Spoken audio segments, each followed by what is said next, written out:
Good morning. Praise the Lord. கர்த்தர் நல்லவர், அவர் கிருபை என்றும் உள்ளது.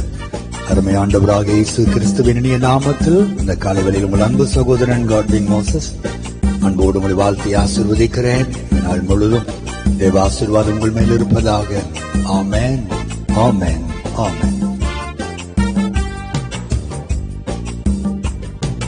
மலைகள் எல்லாம் வழிகளாக்குவார், நம் பாதையெல்லாம் செவ்வையாக்குவார். மலைகள் எல்லாம் வழிகளாக்குவார், நம் பாதையெல்லாம் செவ்வையாக்குவார். கலங்காதே, திகையாதே, நிச்சயமாகவே முடிவு உண்டு. கலங்காதே, திகையாதே, நிச்சயமாகவே முடிவு